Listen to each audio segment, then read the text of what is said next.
vous allez voir aussi un certain nombre de choses. On va vous passer quelques images que vous avez d'ailleurs dans votre support de cours ou syllabus, ça dépend comment vous voulez l'appeler. Je vous rappelle que la question à laquelle nous devons répondre, c'est se dire finalement, bon, j'ai cette Bible, on me dit que c'est la Bible, d'accord. J'ai reçu le Seigneur, je suis né de nouveau, mais finalement, est-ce que l'écrit, là, le livre que j'ai dans les mains, est-ce que ce livre-là, eh bien finalement, il est d'abord complet? Est-ce que c'est le bon livre? Est-ce qu'il y a vraiment tout le message? Est-ce qu'il n'y a pas des choses qui se sont introduites qui ne seraient pas, je dirais, de Dieu, donc qui ne seraient pas inspirées? Est-ce que donc comment ça nous est parvenu? Qui a écrit ça? Comment ça a marché, etc., etc. Parce que évidemment, entre les auteurs de cette époque, par exemple comme Moïse, je pense que personne d'entre nous n'a serré la main à Moïse encore. Non, vous le verrez au ciel, c'est sûr. Mais pour l'instant, on n'a pas pu le faire sur la terre. Pourquoi? Parce qu'ils vivaient dans une autre époque. Même Jean, même Pierre. Tous ces auteurs-là, Paul, c'est la même chose. Nous ne les avons pas connus face à face. Donc on ne peut pas leur dire, écoutez messieurs, est-ce que vraiment c'est vous qui avez écrit cela?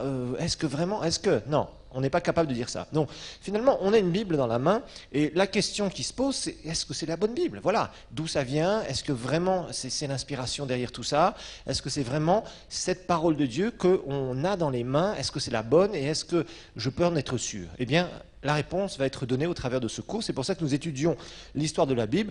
Alors, il y a pas mal d'ouvrages qui ont été écrits sur ce sujet. Là, j'essaye de vous faire un cours qui est un cours assez concis. Il y a beaucoup de sites internet très bien documentés d'ailleurs. Si vous tapez Histoire de la Bible sous Google, vous verrez très facilement, vous aurez référence à pas mal de, je dirais, de sites qui sont bien faits. Il y a quelques images, quelques trucs.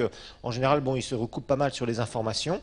Mais je dirais, en moyenne, ça se passe assez bien. On a quand même de très bonnes informations sur Internet si jamais vous voulez faire un petit tour là-bas. N'hésitez pas, quand nous étudions des sujets, allez-y. Alors maintenant, rappelez-vous aussi qu'Internet, c'est une grande jungle. Une jungle où il y a un peu de tout. Il peut y avoir des choses très spirituelles qui parlent de Dieu, effectivement, de très bonnes choses, mais il y a aussi tout un tas de gens qui ont rajouté des choses sur Dieu, je vous le rappelle, au travers des religions, etc., etc. Donc c'est à vous de faire le tri. Je pense qu'avec les cours que vous avez, vous serez capable rapidement de faire le tri. Quand vous ressentez des choses dans votre esprit qui disent ça c'est bizarre, n'y touchez pas, c'est pas la peine de vous empoisonner avec, bien évidemment. Mais enfin, sur l'histoire de la Bible, en général, il y a pas mal de choses qui ont été dites, mais vous verrez quand même qu'il y a certaines histoires qu'on raconte qui sont fausses et qu'on a rajoutées très largement, justement. C'est un peu l'objet de ce cours pour faire un peu la différence, ce qui vient de Dieu et ce qui ne vient pas de Dieu. Alors, nous allons étudier un livre, un auteur, ça c'est un chapitre qu'on a déjà fait d'ailleurs, la canonicité des Écritures, c'est ce que nous allons voir là dans quelques minutes, la transmission des manuscrits, la traduction des manuscrits, la citation des écrivains, ce qu'on appelle la liturgie, entre autres, religieuse, on verra ça. Les versions dites modernes, la structure de la Bible aussi, nous verrons aussi la véracité de la Bible et comment étudier la Bible. Nous expliquerons brièvement comment faire. C'est un complément un petit peu de ce que vous avez eu sur interprétation de la Bible. Alors, je vous rappelle que la Bible a 66 livres, on l'avait vu la dernière fois, 27 dans le Nouveau, 39 dans l'Ancien, 40 écrivains, mais un seul auteur, c'est-à-dire il y en a un seul qui a inspiré tous ces écrivains.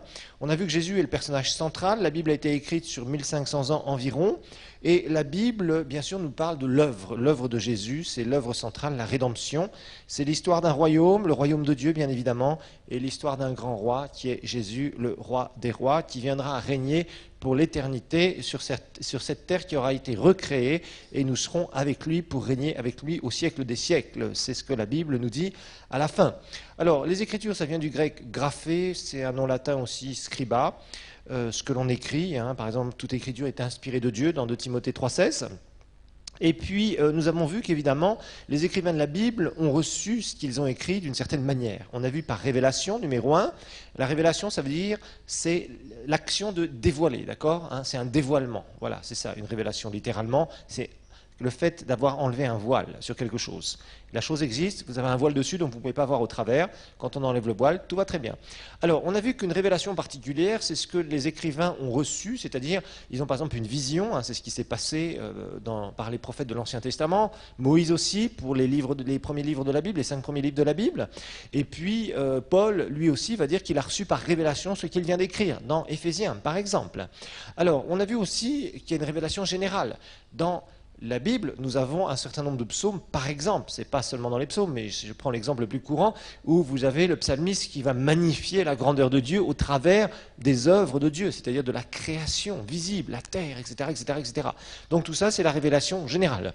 On a vu ce passage dans Romains 1, chapitre Romains 1, versets 19 à 23.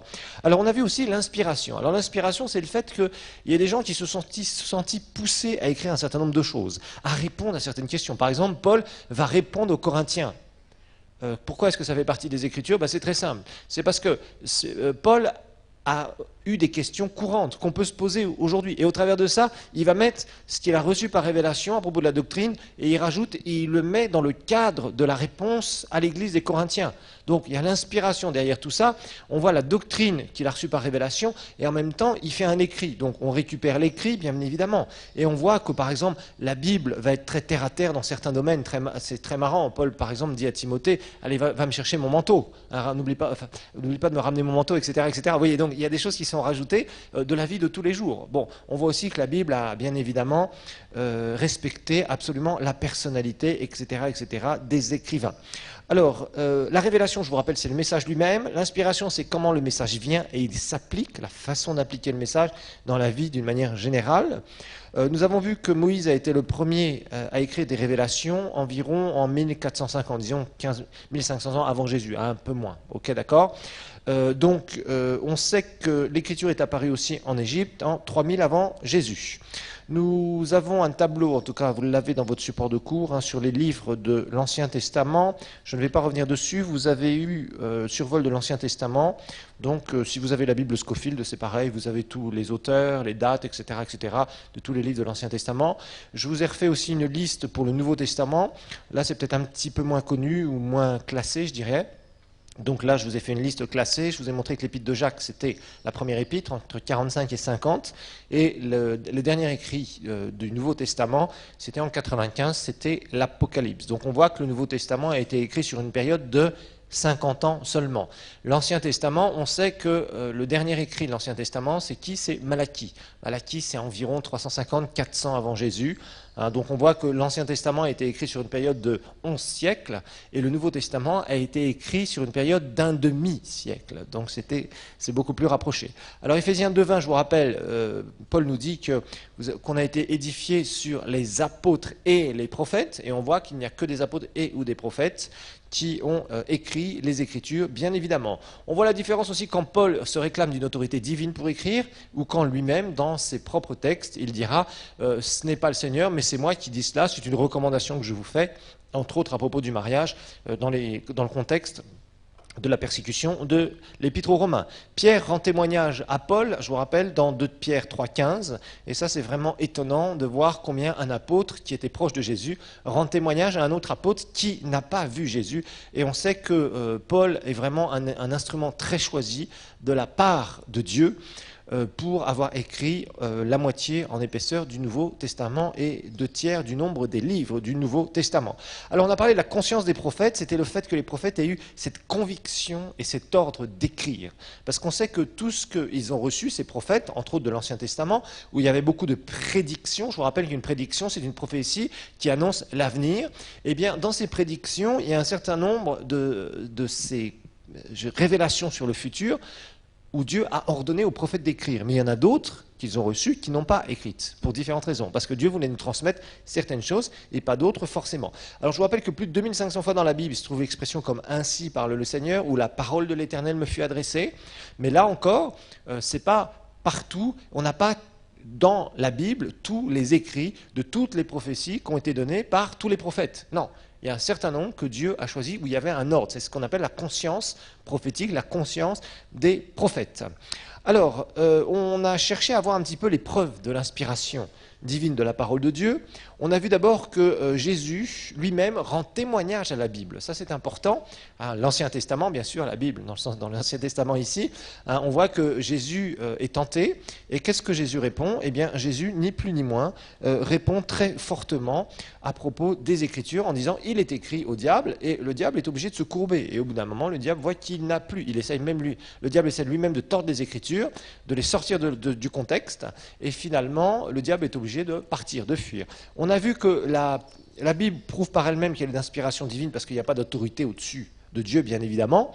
Ensuite, le témoignage du Saint-Esprit dans notre esprit. Alors, tout ça, point 2 et point 3, ça peut toujours être sujet, je dirais, à contestation. Bon, maintenant, la longévité de la Bible, ça, par contre, c'est déjà beaucoup plus difficile parce que avoir un livre comme la Bible, qui a duré aussi longtemps et qui a traversé autant de persécution, d'éradication, en tout cas de volonté d'éradication. Hein. Vous vous rappelez, certains empereurs romains, avant Constantin, voulaient absolument éradiquer la parole de Dieu. Il y a eu des manuscrits qui ont été brûlés, d'ailleurs on va voir qu'il en reste quelques-uns qui sont là, etc., etc. Mais il y a eu beaucoup de choses qui ont été détruites, etc.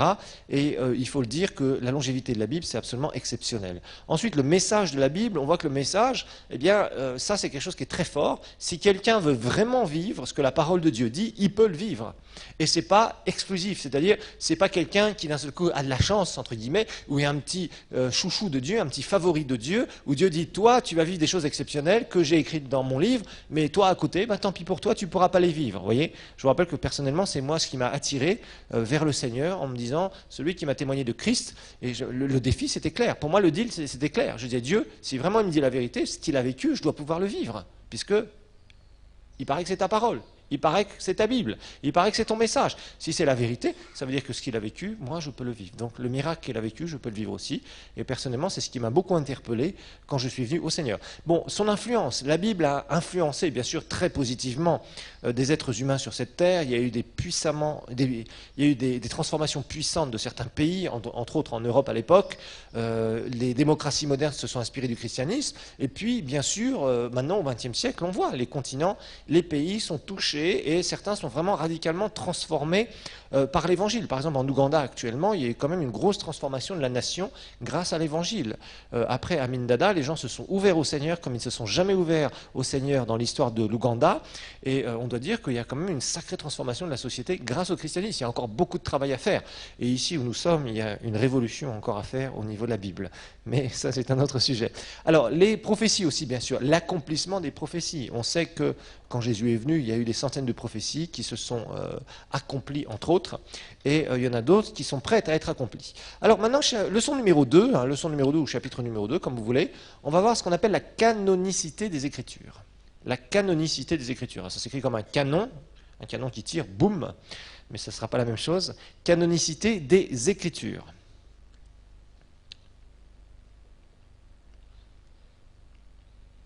La canonicité des Écritures. Alors on va voir que ce terme, c'est un terme théologique. Et en fait, l'idée, en fait, c'est de savoir, bon, il y a des écrits qui parlent de Dieu et qui sont très vieux. Nous verrons un autre terme qui s'appelle apocryphe, et nous verrons la différence entre ce qu'on appelle le canon des Écritures et les écrits apocryphes. Hein. Parce que par exemple, si vous prenez deux styles de Bible, par exemple, on prend une Bible, par exemple, de Louis II, et si vous prenez la Bible de Jérusalem, eh bien vous verrez que dans la Bible de Jérusalem, il y a un certain nombre de livres en plus que la Bible Louis II, par exemple. Et pourquoi cela? Eh bien, parce qu'on va parler du canon des Écritures. Si vous cherchez sur Internet, vous fouillez, on va vous dire certains livres, bien, ça fait partie, Judith, Tobit, là, tout le bazar, là, il y a plein de trucs en plus qu'ils ont rajoutés à droite, à gauche. Il y a des livres, vous allez voir, il y a une petite liste qui a été faite dans le support de cours, on n'aura pas le temps de tout voir en détail, mais il y a tout un tas de livres qui ont essayé de s'insérer au fur et à mesure, au travers, au milieu des livres vraiment reconnus d'inspiration divine. Et ça a posé des problèmes pendant un certain temps. Donc en fait, il y a une partie de ces écrits qu'on a qui sont vraiment ce qu'on appelle reconnus d'inspiration divine. Et on verra des critères d'inspiration, parce que ça c'est super important. Et en fait, on verra que ça s'appelle bien ni plus ni moins le canon des Écritures. Alors en gros, le canon des Écritures, c'est quoi? C'est tous les livres qui ont été reconnus d'inspiration divine. Voilà. Le canon des Écritures, c'est tous les livres qui ont été reconnus, donc tous les livres, l'ensemble des livres qui ont été reconnus d'inspiration divine. On verra bien sûr ces critères d'inspiration. On verra ces critères d'inspiration.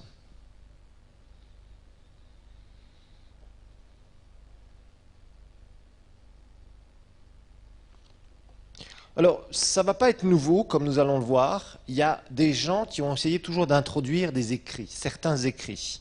Okay? Par exemple, il y a au départ, vous voyez par exemple l'Épître aux Colossiens. L'Épître aux Colossiens, quand on regarde certains versets de l'Épître aux Colossiens, allez, on va jeter un petit coup d'œil, on va essayer d'être très pratique. L'Épître aux Colossiens, chapitre 1, verset 15.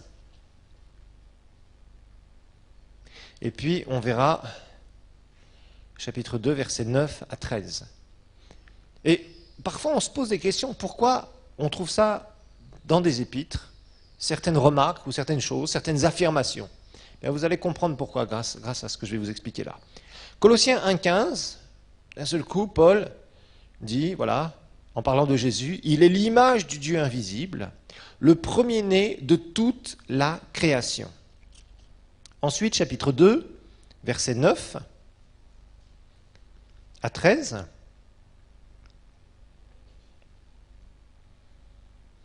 C'est tout le verset 9 qui va nous intéresser. Il dit, car en lui habite corporellement toute la plénitude de la divinité. Et vous avez tout pleinement en lui, qui est le chef ou la tête littéralement de toute principauté et de tout pouvoir. Alors, en fait, ici, on se pose la question, pourquoi est-ce que Paul insiste, il est l'image du Dieu invisible, car en lui habite corporellement toute la plénitude de la divinité. Bien, ces versets-là, vous les trouvez, et vous ne les trouverez pas facilement ailleurs dans d'autres épîtres, mais là, vous les retrouvez dans l'épître aux Colossiens, parce que dans la ville de Colosse, il y avait tout un tas de philosophies particulièrement fortes qui avaient essayé d'entrer dans l'Église. Et entre autres, c'était les philosophies, c'était ce qu'on appelle le gnosticisme, qui en fait disait, finalement, entre guillemets, quand on leur parlait de Jésus à certaines de ces personnes de cette région, on leur disait, voilà, Jésus, oui, il est Dieu le Fils.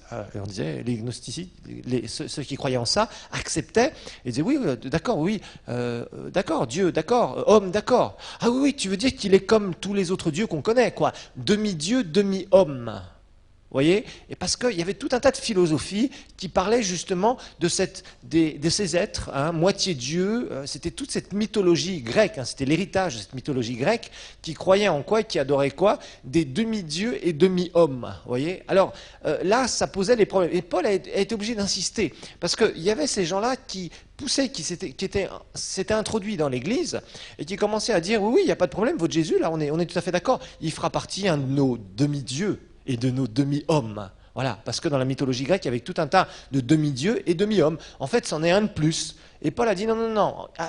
En lui habite corporellement toute la plénitude de la divinité. Ça veut dire que Jésus était sur la terre 100% Dieu et 100% homme. Vous voyez? Donc on voit constamment ces philosophies, quand on parle de ce monde-là, soit d'Asie mineure, soit ce monde grec, eh bien très souvent, il y a ces philosophies qui essaient de rentrer dans l'Église. Vous voyez, partout où on va dans le monde, il y a des courants de pensée différents. Il y a des esprits sataniques qui essayent, qui embobinent les gens, c'est-à-dire les séduisent pour qu'ils croient certaines choses. Et partout dans le monde, quand vous prêchez l'Évangile et que vous enseignez, il y a certaines croyances. Par exemple, si vous allez en Afrique de l'Ouest, bon, vous savez qu'il y a beaucoup de sorcellerie en Afrique de l'Ouest, eh bien, il y a des gens qui sont convaincus qu'il y a des démons qui peuvent s'incarner en animaux, par exemple. C'est tout à fait connu, ça. Bon, ici, c'est une croyance qui n'est pas très répandue. Mais parmi les chrétiens, il y a des croyances comme ça. Vous allez dans d'autres coins du monde, on va vous faire croire certaines choses. Si vous allez dans des coins où il y a eu beaucoup de philosophie qui a été répandue, cette époque-là, entre autres du bassin méditerranéen, eh bien, on va croire certaines choses et on va remettre en question soit la divinité, soit l'humanité de Jésus, etc., etc. Vous voyez, il y a toutes sortes de choses comme ça qui essayent toujours de se mélanger au christianisme. Où on essaye parce qu'il y a ces esprits sataniques qui ont travaillé sur les gens, et quand les gens viennent à Christ, si on n'est pas clair et qu'on n'est pas vraiment, je dirais, tranchant par rapport à la doctrine, ces esprits sataniques essayent d'influencer l'Église. En fait, c'est quoi? C'est le monde, l'influence du monde vers l'Église. C'est pour ça qu'il faut régulièrement être clair au niveau doctrine dans les églises pour justement éviter ce genre de trucs. Bon, donc philosophie, christianisme, ça c'était leur problème à eux. Donc vous verrez, il y a pas mal de morceaux de versets ou de versets entiers où dans Colossiens, il essaye justement. Il parlera du culte des anges, il parlera, vous voyez, des choses comme ça.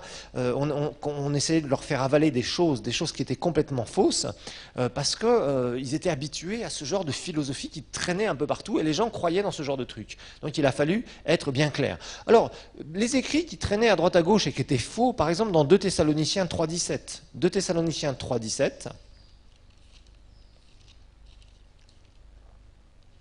2 Thessaloniciens 3, verset 17, Paul va être obligé, parce qu'il était persécuté, parce qu'il avait dû fuir de Thessalonique, on essayait de bricoler des choses sur son dos, de prendre son nom et d'envoyer des écrits. Bon, on va lire 2,17 et 3,17 pardon, et on va lire 2,2. Allez, on va lire 2,2 en premier. 2 Thessaloniciens 2,2 et après on verra 3,17. Tout à fait typique. Paul écrit aux Thessaloniciens, je vous rappelle que cette église aux Thessaloniciens, Paul va la fonder, il va y rester 3 semaines, il va vraiment être chassé de Thessalonique, les Juifs étaient très contre lui, il y avait des terribles esprits sataniques qui s'étaient déchaînés au travers de la persécution, et Paul va fuir, il va aller à Thessalonique, il va prêcher l'évangile, et ces Juifs vont encore le poursuivre. 2 Thessaloniciens 2, versets 1 et 2, nous vous le demandons, frères, en ce qui concerne l'avènement du Seigneur Jésus et notre rassemblement auprès de lui. Ne vous laissez pas promptement ébranler dans votre bon sens, ni alarmer par quelque inspiration, entre guillemets, ou par quelques paroles, ou par quelques lettres, donc des écrits, qui nous seraient attribués, c'est-à-dire, entre autres, à Paul, à Sylvain et à Timothée, qui ont écrit cette lettre. Voyez ? Par quelques paroles, quelques lettres, qui nous seraient attribuées comme si le jour du Seigneur était déjà là. Donc on sait qu'il y avait des choses qui circulaient. Il y avait des lettres, il y avait des paroles, mais les lettres peuvent faire beaucoup plus de mal. Chapitre 3, verset 17, Paul dit « La salutation est de ma main à moi, Paul. C'est ma signature dans toutes mes lettres, voilà mon écriture. » Sous-entendu, ne vous faites pas rouler. Je sais qu'il y a des gens qui vous ont ramené des lettres en signant Paul, et c'était faux. Donc Paul est en train de les prévenir ici. Vous voyez, donc ce qui prouve bien que déjà, à cette époque-là, eh bien, il y avait en circulation des lettres qui étaient fausses, donc qui n'étaient pas d'inspiration divine. Donc évidemment, ça va créer tout un mélange. Alors, revenons un peu à ce mot canon. Notez que le mot canon, ça vient du grec ancien, mais ce n'est pas très important de le savoir. Ça vient aussi d'un mot hébreu, d'un mot grec et d'un mot hébreu. Et le mot grec ancien, c'est canon avec un K, et le mot hébreu, c'est kanesh. Et ça veut dire ni plus ni moins roseau, mesure, canne, une canne pour marcher. Roseau, mesure, canne. En fait, en général, dans toutes les religions, il désigne ce mot-là, désigne en fait tous les textes que l'on considère comme sacrés. Les textes que l'on utilise aussi pour célébrer le culte. Donc en général, dans les religions, on utilise ce terme, ni plus ni moins, pour dire, voilà, ça c'est vraiment cet ensemble de textes-là, les textes sacrés, les textes qui régissent le culte.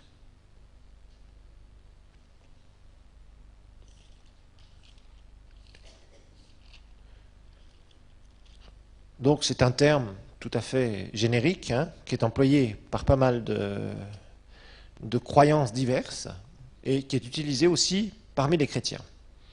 Alors, regardons ensemble maintenant dans Colossiens, chapitre 4, verset 16. Parce que la question qui se pose, c'est, voilà, on sait qu'il y avait des Colossiens 4, 16. On sait qu'il y avait des lettres qui étaient écrites. Bon, ok. On sait qu'il y avait aussi des faussaires, des gens qui essayaient de se faire passer pour certains auteurs, certains de nos auteurs.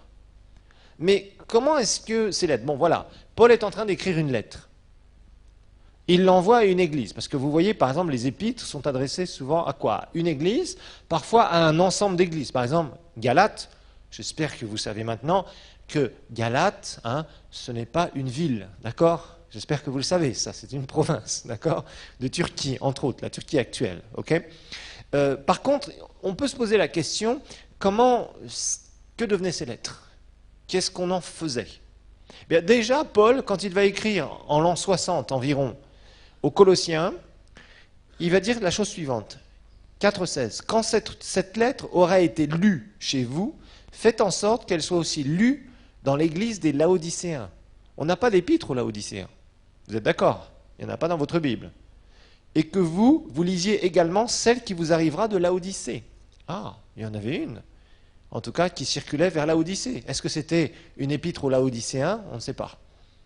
C'était peut-être une autre épître qui circulait, mais on voit une chose, par contre, ce texte nous prouve que déjà à cette époque, les lettres, entre autres que Paul écrivait, qu'est-ce qu'elles faisaient? Elles circulaient d'église en église, en église, en église. Voilà. Elles circulaient d'église en église, en église, en église. Donc déjà, les chrétiens de cette époque-là, au moment où les choses ont été écrites, au moment où les épîtres ont été écrites, on sait qu'il y a un certain nombre de chrétiens de villes différentes, d'églises différentes, qui avaient sous leur nez un certain nombre de lettres qui passaient. Et on les lisait. On les lisait à qui? À l'Église. Donc les chrétiens étaient informés. C'était leur façon d'être enseignés. Vous imaginez un peu, ce n'était pas évident. Mais c'était un départ. C'était un début. C'est très clair. Alors on sait aussi une chose. Bon, malgré les circulations déjà de ces lettres-là, on sait qu'il y en a certaines qui étaient copiées aussi, bien évidemment. Hein, mais d'après l'histoire, on sait que même avant même le IIe siècle, on sait que les lettres circulaient, elles étaient copiées. Elles étaient copiées et elles étaient conservées. Ça, on le sait. Il y a des portions de l'histoire qui nous le rapportent. Donc, on faisait circuler ces lettres, on les copiait et on les rassemblait aussi. Alors, on les rassemblait, mais avec malheureusement aussi d'autres lettres, d'autres écrits. Et ces écrits-là, malheureusement, n'étaient pas d'inspiration divine.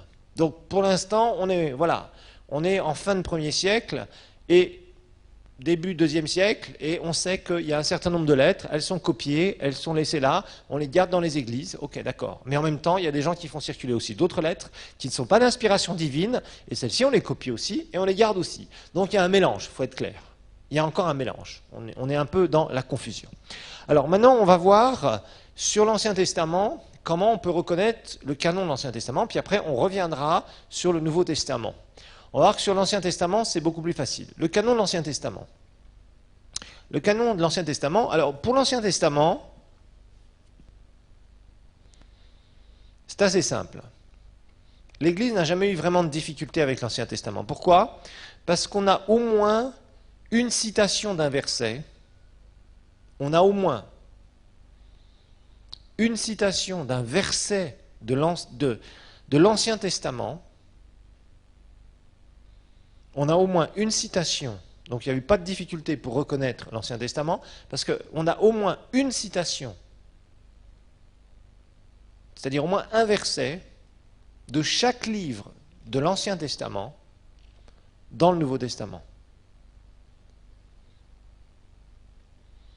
On a au moins une citation d'un verset de chaque livre de l'Ancien Testament dans le Nouveau Testament.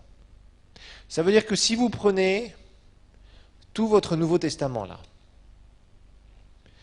C'est quelque chose, si vous avez du temps, que vous pouvez vous amuser à faire. Il y a des théologiens qui ont fait ça. Ils ont pris, voilà, Matthieu 1.1, et ils ont terminé à la fin de l'Apocalypse. Et ils ont regardé, à l'intérieur ici, vous avez des citations de l'Ancien Testament. Eh bien, vous verrez qu'il y a au moins un, et souvent plusieurs, bien évidemment, mais il y a au moins un verset de chaque livre des 39 livres de l'Ancien Testament, il y a au moins un verset dans ce que nous avons du Nouveau Testament. Vous pouvez regarder, vous verrez que vous trouverez des versets de la Genèse dans le Nouveau Testament qui sont cités. Vous trouverez des versets de l'Exode, de Lévitique, de Nombre, de Deutéronome, etc., etc. Et tous les livres sont cités d'une manière ou d'une autre. Donc ça, c'était déjà quelque chose qui a aidé, mais pas seulement. Donc ça veut dire que déjà au 1er siècle, les écrivains des premiers siècles, Paul, Pierre, Jacques, etc., etc., ceux qui ont écrit les 4 évangiles, eh bien, ils ont pris l'Ancien Testament. Où est-ce qu'ils les ont eus? Pourquoi est-ce qu'ils auraient osé citer quelque chose si ça ne faisait pas partie des écrits sacrés? Donc déjà, ça a aidé. Mais pas seulement. L'avantage qu'il y avait pour l'Ancien Testament, c'était que nous savons qu'il y avait ces livres de l'Ancien Testament, le canon de l'Ancien Testament, tous les livres réunis, qui circulaient dans les synagogues. Par exemple, vous voulez un exemple? Regardez, allez, on y va. Un truc tout simple, vous allez comprendre. Par exemple, Luc chapitre 4. Luc chapitre 4. On va lire à partir du verset 14. Souvent, c'est un chapitre qu'on utilise pour parler de l'onction. Et là, vous allez voir quelque chose de très simple. Vous vous rappelez des synagogues? Les synagogues sont apparues quelques siècles avant Jésus, entre Malachie et Jésus, et c'était la diaspora juive, dispersés un peu partout. Qu'est-ce qu'ils faisaient? Ils se réunissaient, ils avaient construit des bâtiments, ils ne vivaient plus sur le territoire d'Israël, une grande partie des Juifs étaient partis et n'étaient pas revenus, mais ils voulaient toujours adorer Dieu. Et de quoi se servaient-ils? Eh bien, nous verrons qu'ils se servaient de ce qu'on appelle la Septante. La Septante, ça va être une traduction de l'Ancien Testament. En tout cas, ce terme-là a été utilisé au départ. C'était une traduction de l'Ancien Testament qui était en hébreu vers le grec. Donc ça va être une traduction. Et cette traduction va être copiée et recopiée de partout. Et en fait, ça va circuler dans les synagogues. On va en parler de la Septante, ne vous inquiétez pas. Alors, par exemple, au chapitre 4, verset 14, Jésus retourna en Galilée, donc dans le nord d'Israël, avec la puissance du Saint-Esprit. Donc il est revêtu de la puissance de Dieu, du Saint-Esprit, et sa renommée se répandit dans toute la région. Il enseignait dans les synagogues, et il était glorifié par tous. Il se rendit à Nazareth, où il avait été élevé, et entra selon sa coutume, dans la synagogue, le jour du sabbat. Il se leva pour faire quoi? La lecture. Verset 17, et on lui remit le livre, ou littéralement le rouleau, du prophète Ésaïe. Il ouvrit le livre, littéralement le rouleau, et trouva le passage où il était écrit, etc., etc. Donc on voit déjà dans la synagogue, ici à Nazareth, qu'est-ce qu'il y a? Enfin, il y avait des écritures. Et dans toutes les synagogues, c'était la même chose. Partout. Et Jésus commence à lire Ésaïe 61, hein, l'Esprit du Seigneur est sur moi, etc., etc., etc. Ça, c'est bien de l'Ancien Testament. Et dans les synagogues, c'est clair, on avait accès aux écritures de l'Ancien Testament. Et c'était en circulation, il y en avait partout, et il y avait des copies, et on expliquera comment ça a été copié justement. Il va y avoir toute une tas de techniques de recopiage, etc., etc. Donc en fait, il se servait de ce qu'on appelle la Septante, d'accord? La Septante, donc traduction grecque de l'Ancien Testament. Et elle était partout. Elle était absolument partout. Alors, évidemment, quand on regarde l'Ancien Testament, il y a pas mal de citations. Enfin, je vous ai dit, tous les livres sont cités dans le Nouveau Testament. Par exemple, dans Luc 24, je ne veux pas passer trop de temps là-dessus, mais Luc 24, Jésus va parler de la loi et des prophètes. Regardez un peu Luc 24. On ne va pas tout regarder ce que je vous ai mis dans le support de cours, mais c'est pour vous donner une idée. En tout cas, l'Ancien Testament, c'est très clair, c'est facile. Quand on regarde dans les évangiles, l'Ancien Testament est cité.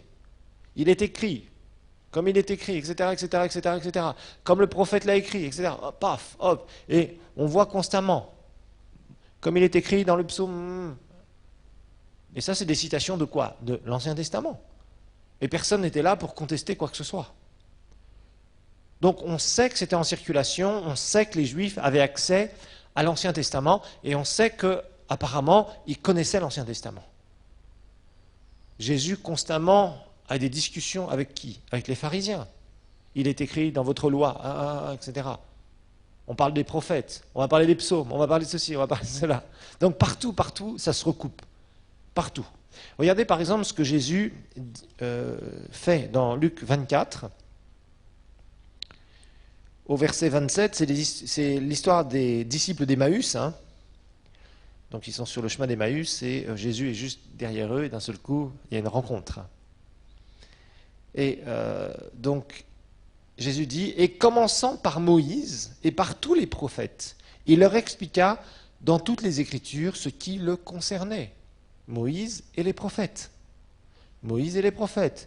Et on sait très bien que la tradition juive attribuait à Moïse les 5 premiers livres, c'est-à-dire le Pentateuque de la Bible. C'est très clair. Tout ça, c'est vraiment quelque chose qui est très bien établi, c'est très simple. Donc, c'est clair que la loi et les prophètes fait partie de quoi? D'après Jésus, des Écritures. Jésus étant l'autorité suprême, bien évidemment. Alors, Jean 5, 39, par exemple. Jean 5, 39. Alors, il y a plein de passages. Il y a des gens qui ont fait beaucoup de recherches là-dessus.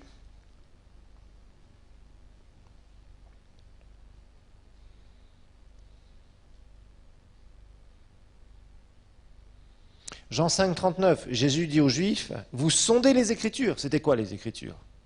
C'était ce que nous appelons l'Ancien Testament, bien sûr. Vous sondez les Écritures, parce que vous pensez avoir en elles la vie éternelle. Et ce sont elles qui rendent témoignage de moi. Toutes les prophéties messianiques, bien sûr, qui se sont accomplies depuis la conception de Jésus jusqu'à sa résurrection. Nous le savons, il y a des centaines de prophéties. Alors bon, par exemple, dans Matthieu 19, verset 4, Jésus reconnaît le récit de la création d'Adam et Ève. Dans Matthieu 12, 38 à 40, Jésus cite Jonas, par exemple. Dans Marc 7, verset 10 à 13, Jésus reconnaît la parole de Dieu pour guider nos vies. Marc 12, verset 36, Jésus reconnaît les écrits de David. Donc vous voyez, il y a plein de citations, c'est très clair. Alors notez que dans l'histoire, on sait que le canon de l'Ancien Testament, fut reconnu par les Juifs en 475 avant Jésus, environ. Le canon de l'Ancien Testament fut reconnu par les Juifs en 475 avant Jésus. C'est une date approximative. Alors je vous rappelle que les Juifs n'appellent évidemment pas ce que nous appelons l'Ancien Testament, ils ne l'appellent pas l'Ancien Testament, ils l'appellent la Torah. La Torah. D'accord? Et je vous rappelle que les Juifs n'acceptent pas le Nouveau Testament, qui ne croient pas dans la divinité de Jésus, d'accord? Ils ne croient pas dans la Nouvelle Alliance, eux ils attendent toujours le Messie promis, mais le Messie est déjà arrivé. Un jour ils vont le reconnaître, mais ils seront tellement désespérés que c'est Jésus qui reviendra en gloire dans son deuxième retour, après les 7 ans de tribulation. Vous l'avez vu, je pense, dans Dispensation. Alors maintenant, le Nouveau Testament. Alors le Nouveau Testament, ça va nous causer quand même beaucoup plus de difficultés.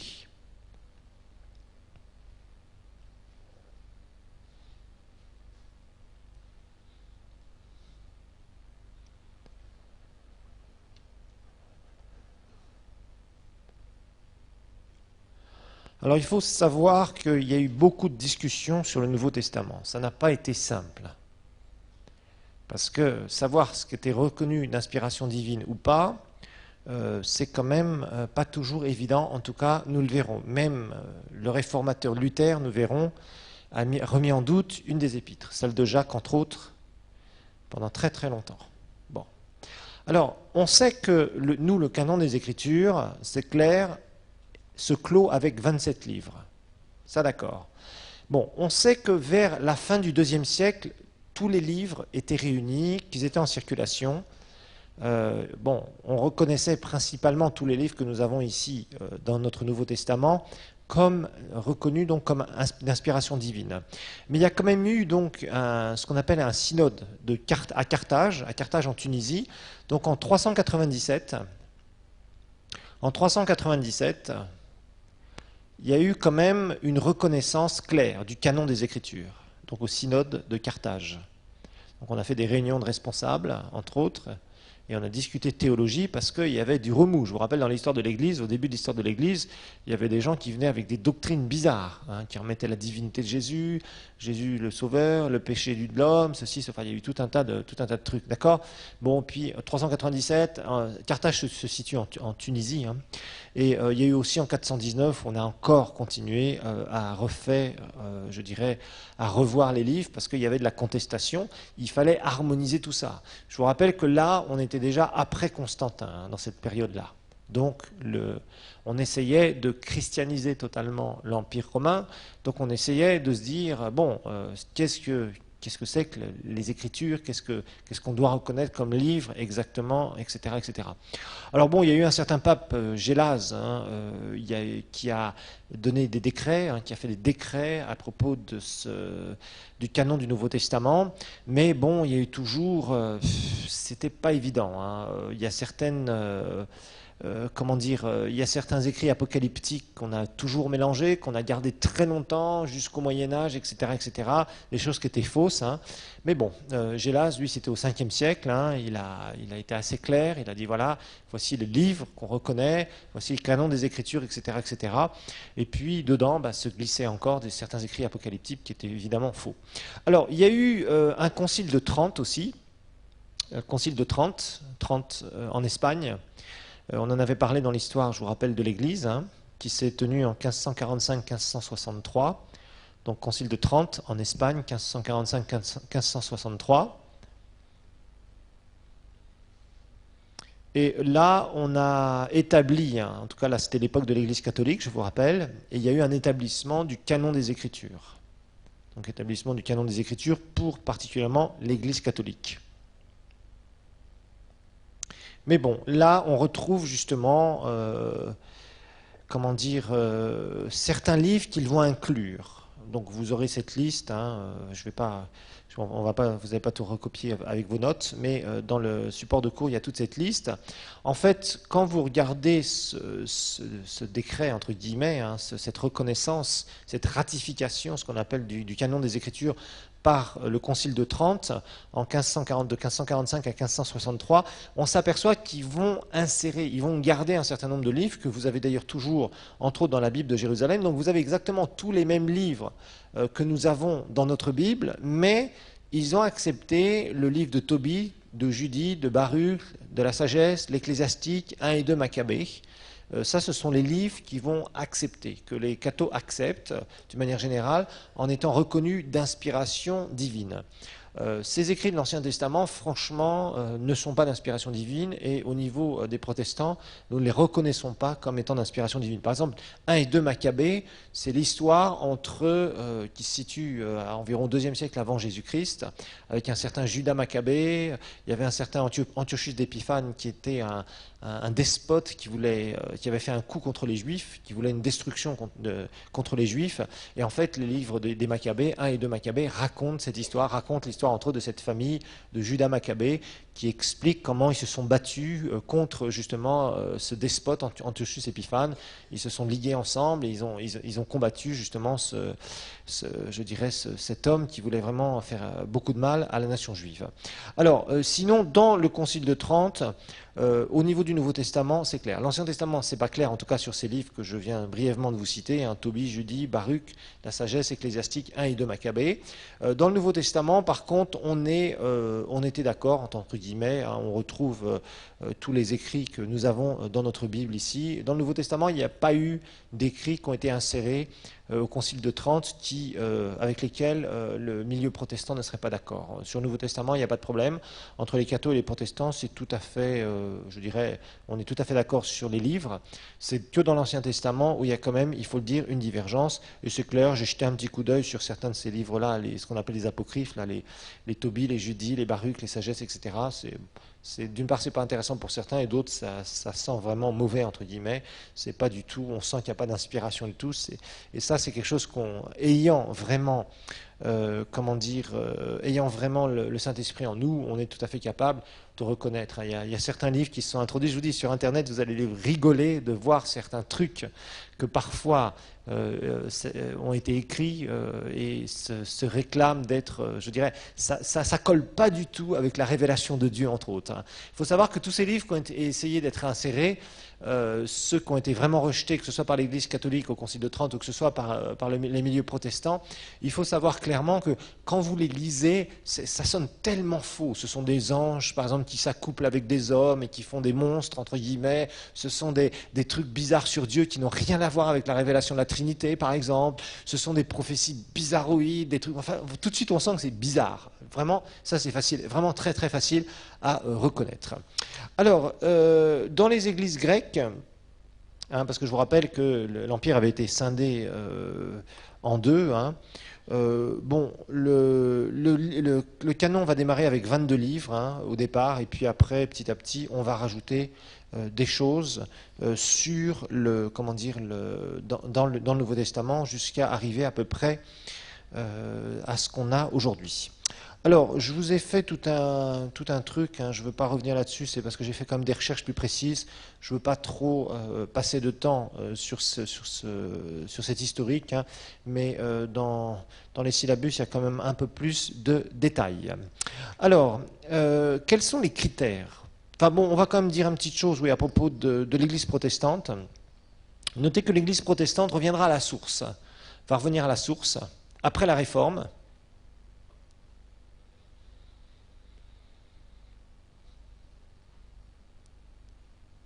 L'Église protestante reviendra à la source après la Réforme, mais ça ne va pas être chose simple. Ils vont rediscuter tout. Les protestants vont tout rediscuter après la Réforme. Il y avait une telle méfiance vis-à-vis de l'Église catholique. Rappelez-vous, c'est une contre-réaction. Et ça, c'est pas toujours bon de réagir trop brutalement par rapport à certaines choses. Et c'est vrai qu'il y avait eu beaucoup d'abus. Je vous rappelle, quand il y a eu le temps de la Réforme, l'Église catholique était vraiment tombé très très bas. Les gens en avaient assez. Luther vient, il jette un pavé dans la mare, un gros pavé dans la mare qui éclabousse jusqu'à Rome. Et finalement, la réforme prend vie, et on a étudié ça ensemble déjà. Mais après, ils vont vraiment être très radicaux. Hein, les réformateurs vont être très radicaux. Donc, ils vont tout chercher. Luther ne va pas considérer l'épître de Jacques, par exemple. L'épître de Jacques qui nous parle des œuvres. Vous avez remarqué ça, hein? Jacques nous parle des œuvres. Jacques nous dira, mais si toi tu as la foi, eh ben, montre tes œuvres. Montre tes œuvres, d'accord? Bon, par exemple, regardons chapitre 2, verset 14. Rappelez-vous que Luther, lui, c'est la justification par quoi? Par la foi, en opposition au salut par les œuvres. Les cathos avaient prêché le salut par les œuvres. C'était une fausse doctrine, et c'est une fausse doctrine, nous le savons, parce que le salut c'est par la grâce et par la foi. Donc Luther découvre ça, et d'un seul coup il devient ultra excessif. Donc quand il va y avoir, je dirais, une scrutation des livres pour savoir quels sont les livres qu'on peut reconnaître, qui sont conformes à la révélation divine, bien Luther va regarder l'épître de Jacques, et par exemple il va tomber Jacques chapitre 2 verset 14, et là il va se poser des questions. Et d'après ça il va conclure que l'épître de Jacques n'est pas inspiré. Ce qui était faux. Mais je vais vous montrer l'excessivité ici. Jacques 2,14, il dit « Mes frères, à quoi bon dire qu'on a la foi si l'on n'a pas les œuvres? Cette foi peut-elle sauver ?» Waouh! Verset 17, « Il en est ainsi de la foi, si elle n'a pas d'œuvre, elle est morte en elle-même. » Alors finalement, quand Luther va lire cela, comme il va lire avec, je dirais, cette contre-réaction sur la foi et les œuvres, il va commencer à dire, bon, plus tard il va expliquer que Abraham, regardez verset 21, c'est vraiment le chapitre 2 a été difficile pour Luther. Verset 18, il dit, mais quelqu'un dira, toi tu as la foi et moi j'ai les œuvres. Montre ta foi sans les œuvres et moi, par mes œuvres, je te montrerai ma foi. Tu crois qu'il y a un seul Dieu, tu fais bien, les démons le croient aussi et ils tremblent. Mais veux-tu comprendre, homme vain, que la foi sans les œuvres est stérile? Abraham, notre père, ne fut-il pas justifié par les œuvres pour avoir offert son fils Isaac sur l'autel? Verset 24, il est dit, vous le voyez, c'est par les œuvres que l'homme est justifié et non par la foi seulement. Alors rien que de ce petit morceau de verset, je pense que ça a fait sauter en l'air Luther, parce que Luther a ressenti profondément quoi? Le problème suivant, il s'est dit non, Romain dit quoi? Romain dit qu'on est justifié par la foi. Romain, lui, c'est clair, c'est dire, ça ne colle pas. Romain, Paul dit, la loi ne peut pas vous sauver. La loi ne peut pas vous amener à la justification. La loi ne peut pas vous amener au salut. Donc, vous ne pouvez pas être justifié par les œuvres. Et là, d'un seul coup, on a l'impression que Jacques contredit Paul. En fait, ce n'est pas ça. Là encore, c'est l'aspect du contexte. Paul, quand il écrit que nous sommes sauvés seulement par la foi et non pas par les œuvres, c'est parce qu'il s'adresse à qui? À des gens qui sont sous la loi et qui cherchaient à être justifiés par leurs bonnes œuvres.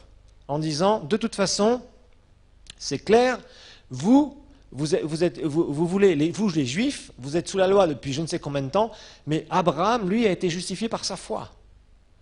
Jacques, lui, il écrit son épître, et il avait vu des églises où les gens se disaient chrétiens, mais ils n'étaient pas transformés.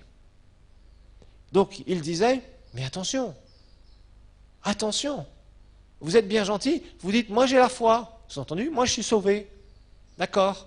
Et Jacques dit, moi je veux voir les fruits. Le fruit va montrer si l'arbre est bon.